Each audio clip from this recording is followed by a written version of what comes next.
Spotify is in full damage control mode these days, as a growing revolt of artists scrubbed their music from the streaming platform after hashtag Delete Spotify went viral. The musicians on Spotify get paid very little. Spotify's top podcaster breaking his silence. If I picked you off, I'm sorry. Prince Harry and Meghan also expressing concerns to Spotify, their podcast partner. All of that causing a lot of controversy at Spotify, that the company has bet the farm on podcasts. We started this company when I was 23 years old. This is Daniel Ek, founder of Spotify, and in 2006, he was having a quarter-life crisis.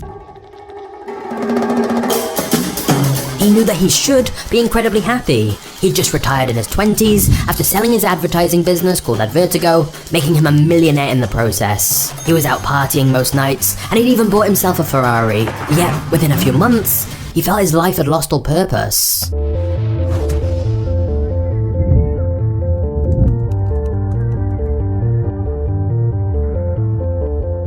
You see, Daniel had always been a workaholic. At the age of just 13, he'd started his first business whilst living at his parents' house. The business was making websites for other people, and he started off by charging $100, then the next client he charged $200, and by the age of 18, he was charging $5,000 per website.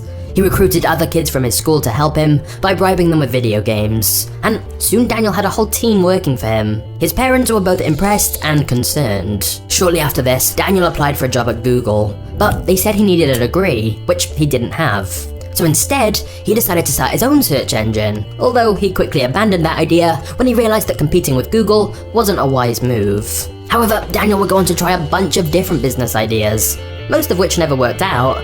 But then in his early 20s, he hit the jackpot.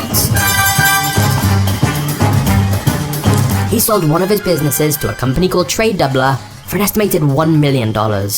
Which brings us back to the whole quarter-life crisis thing.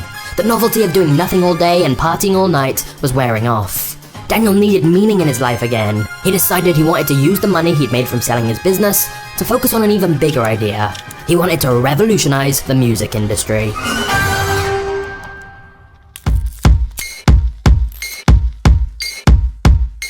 Meanwhile, around the same time as all this, a service called Napster had become extremely popular, which allowed people to easily share files with each other. This meant people were sharing MP3 music files completely free. And it wasn't long before the record companies sued Napster into oblivion. But the problem was, countless similar applications then popped up, like Kazaa and LimeWire, along with sites like the Pirate Bay. It was clear that now this peer-to-peer technology was out there, the music industry wasn't going to be able to stop online file sharing. Now, Daniel Ek was a huge music fan himself, and absolutely loved using these free file sharing services. But he also realized that all of this was having a very negative impact on the music industry. Record sales were declining every single year. So, Daniel figured the solution was to create a new service that was even better than Napster, but that allowed musicians and record labels to earn money from their music. Daniel envisioned a platform where you could access all of the world's music instantly, and that it would be legal because it would be funded with ads, and a percentage of the ad revenue would go to the artists. And thus, the initial idea for Spotify was born. Daniel was confident this was win-win, a better experience for users, and a way to save the music industry from the threat of piracy. So he felt sure the record labels would be on board. But, spoiler alert, the record labels were most definitely not on board. In fact, if Daniel had any idea how complicated and controversial things were gonna get, he'd have probably never started Spotify at all.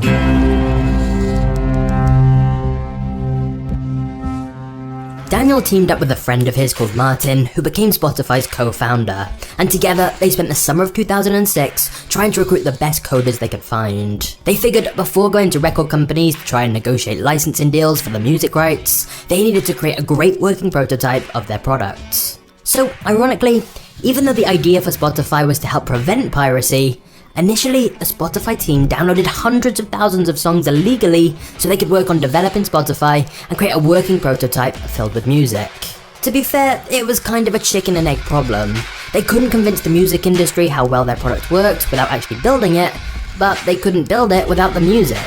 So they pirated millions of dollars of music for free. That summer, the team worked frantically to build the Spotify clients. They worked long days and nights at the office, and when they finished work, they'd often stay behind to play poker or foosball. So that summer they became a bit of a family, given they were spending almost all of their time together. And within a few months, they'd created the first version of Spotify. And it was genuinely pretty brilliant. It was sleek, professional, and had a great search engine and playlist features. There were pages for artists and albums, so everything was neatly organized. And most crucially of all, when you clicked on a song, the music began playing almost instantly. This was a big deal because internet speeds were a lot slower back then, but the team had designed it so that the music files essentially downloaded in small pieces whilst you were listening to the song, which meant there was no waiting for it to start. So, once they'd built the platform, they sent out beta invites to get some feedback from other people. And everyone who used the service loved it. Daniel was thrilled with the product too, but he was also extremely stressed. What he hadn't told his team was that negotiations with the record companies to legally use their music were not going well at all. Now, the major record labels who dominate the music industry are known as the Big Three: Sony, Warner, and Universal. Getting all three on board was crucial for Spotify's success. So Daniel had been flying all over the world for various meetings. He explained the idea of free music funded by ads, and that the record labels would be given a large percentage of all the ad revenue generated. But as soon as the record labels heard the word free, they lost interest. Sometimes they even got angry. They hated the business model of making money from ads instead of people actually buying the music. They said they wanted a fixed price for every time a song was streamed. For Spotify, this could be disastrous, because there was certainly no guarantee their advertising revenue would cover that. But Daniel knew he had to do something, as Spotify's money was running out. Daniel felt his anxiety increasing, his heartbeat racing. His team had built a great product, yet it was starting to look like the business would be dead before they could even launch it. But at the last minute, they found a compromise.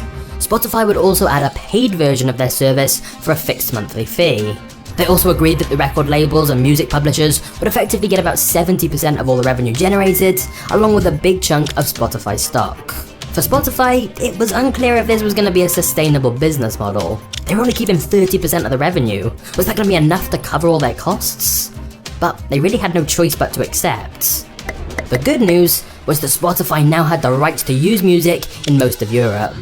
Negotiations for other parts of the world, like the US, would drag on several more years. But finally, in October 2008, Spotify officially launched. The Spotify team then began a process called the Big Clean, where they went through and removed all the illegally pirated songs from their service. At that moment, Spotify must have believed their worries with the music industry were finally over. But that was far from the case. Over the years, the music industry would regularly threaten to pull Spotify's licenses if they didn't make the changes they wanted, like removing features from the free version of the app to make sure more people joined the paid version, which was much more profitable. For Spotify engineers, it was incredibly annoying to have to deliberately make their free product worse, but the record companies held so much power over them, they had no choice. Another example was when the record companies heard about Spotify securing more funding from investors, and so they tried to negotiate an even bigger cut of the money for themselves, even though Spotify still wasn't even profitable. However, it wasn't just the record labels Spotify would be in a constant battle with. Many individual artists spoke out against the company too, and some completely pulled their music catalogs from Spotify, including Metallica, Pink Floyd, The Beatles, and Bob Dylan. Over the years, several other musicians would come out to publicly criticize Spotify for how much it paid artists. Taylor Swift was a notable example, who in 2014 stated that Spotify was devaluing music and withdrew all her songs from the app. The thing is, it wasn't actually down to Spotify how much money individual artists got. That was down to their own private deals with the record companies. But it is true that artists were probably worse off. The record labels at least owned shares in Spotify, so they benefited from Spotify's growth. But artists themselves didn't. They just saw Spotify as hurting the amount of sales their music was getting. The problems for artists were made even worse by the amount of fake streams happening, where fraudsters use streaming farms to replay certain songs on repeat to increase their share of Spotify's revenue, which takes money away from genuine artists. It's estimated fake streams could be costing artists $300 million a year. But because Spotify keep their 30% either way, they initially didn't seem to do much to deal with this issue. But no matter how unhappy artists were, those who quit Spotify normally returned when they realized it was better to at least get some royalties rather than nothing at all. Because the reality was that streaming was here to stay. Users seemed to love the service, and Spotify began growing incredibly quickly.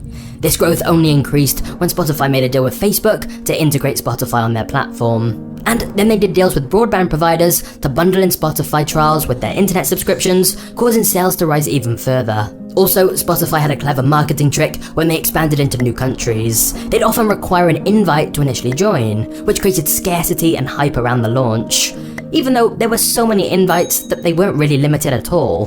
But the marketing worked, and by 2011, Spotify had 1 million paying subscribers. However, there was still one big problem. Spotify wasn't actually profitable, and some were starting to question if it ever would be. Sure, it was clear Spotify was popular, but the bigger looming question was whether Spotify was actually a viable business.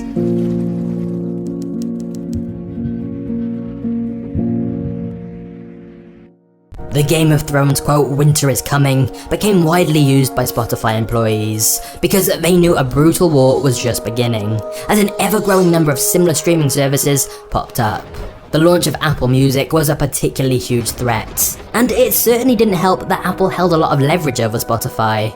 For example, Apple seemed to be deliberately making it very difficult and slow for Spotify to get updates of their app approved on the App Store. Plus, Apple takes a 30% cut of in-app purchases, meaning when someone upgraded their Spotify account, Apple was taking a huge chunk of the profit, which is certainly not ideal when Apple is one of Spotify's competitors. But there were other contenders in the streaming wars too, like Tidal, who had strong ties to music artists, and so several big artists started listing their music exclusively on Tidal. And then you had tech giants like Google and Amazon getting into music streaming as well. Even YouTube launched YouTube Music.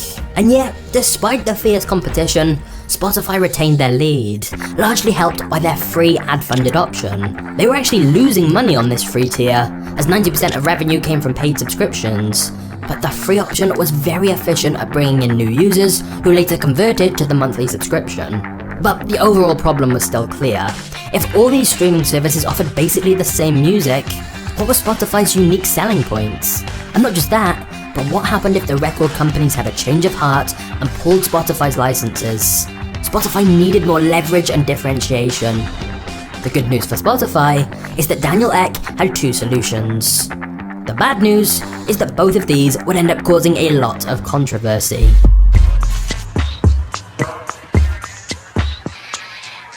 Number 1 is that around 2019, Spotify began investing heavily in podcasts.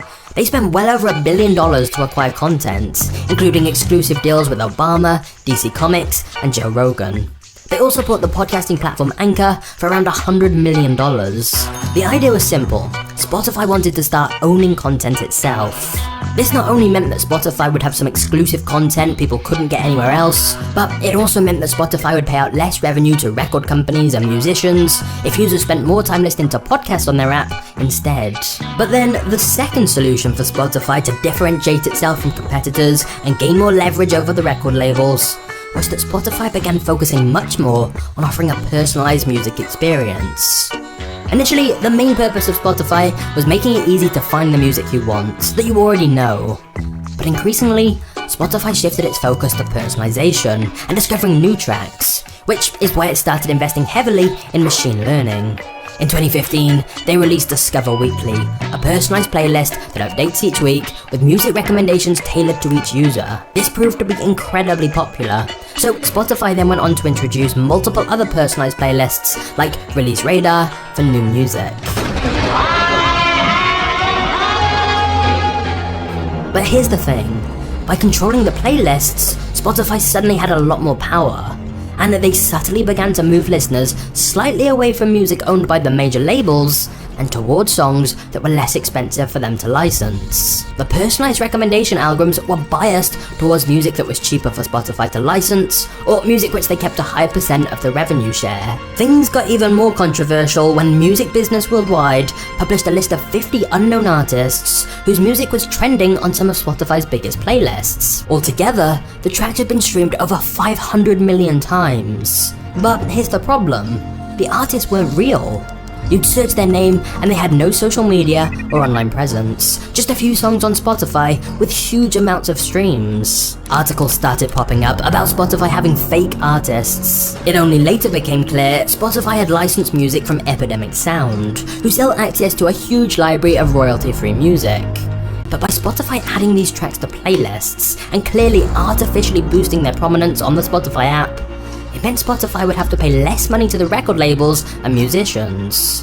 Some people strongly condemned this, as they said Spotify was taking away spots in playlists from genuine artists who had earned the right to be there, and diluting their streaming revenues even further. Plus, the whole thing was made even shadier by the fact that one of Spotify's early investors also owned part of Epidemic Sound. But there's reports Spotify want to take this even further, with some articles suggesting Spotify could soon replace real artists with AI music. Basically, the idea is that hit songs will be able to be created through artificial intelligence, which for Spotify would be another way to own the rights to the music themselves, so they didn't have to pay artists so much, and thus massively increase their profit margins by sprinkling some AI music into their popular playlists. But the whole point here is that since over a third of the music listened to on Spotify is now coming from Spotify's own recommendations and playlists, they suddenly have a lot of influence over the music industry. If they decided to kickstart a certain new unknown artist's career, they could literally catapult them to success immediately by adding their songs to certain playlists. And on the flip side, they can suppress the reach of other artists. For example, they started reducing the reach of songs containing hate speech, and essentially shadow banned certain artists from their playlists who had been involved in controversies, such as R. Kelly. We know about this because Spotify made it public, but most of the time we have no idea who Spotify are artificially promoting or reducing the exposure of. So, it may not seem like it at first glance, but Spotify has changed drastically from when it first began. Daniel originally wanted to build a free library of music funded by ads, but now Daniel describes the company as a technology-driven layer between fans and artists. He sees it as a two-sided marketplace where Spotify gain revenue from both listeners and artists themselves. Listeners pay for access to music, artists pay to reach their audience. For example, labels are now paying Spotify for inclusion in playlists, and paying more money for higher rankings in those playlists. Spotify are also allowing musicians to promote their merch and ticket sales through Spotify. Basically, Spotify moved from being just a distributor of music to a platform that controls the music.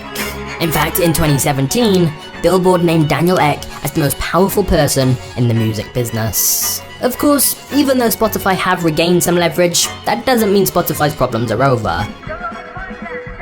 Spotify's acquisition of Joe Rogan's podcast has already created several different backlashes. Firstly, artists got angry that Spotify were paying $100 million for a podcast, despite the fact they received just fractions of a cent for each stream of their music. Then, some people got angry that Spotify was censoring Joe's podcast when Spotify took down several episodes from his back catalogue. But then, other people got angry when Spotify didn't take down certain episodes of Joe's podcast that they said were anti-vax, causing yet more artists to pull their music from the platform. Basically, people on all sides were angry. But ultimately, no matter what you think of Spotify, it's clear what a huge impact it's had. When we think of the history of music, we can see the transition from vinyl to cassette tape to disc to MP3 player and now to streaming. Streaming has become the largest revenue source for the music industry, and so some would say Spotify really has succeeded in its initial goal of saving the music industry from piracy. Then again, others would say it's done more harm than good. Artists get less money, and Spotify now have a growing amount of control over who succeeds in the music industry and who doesn't. What's really interesting though, is Spotify's new goal of becoming a central online hub for podcasts was actually tried almost 2 decades ago by a little company called Odeo, which went on to become Twitter.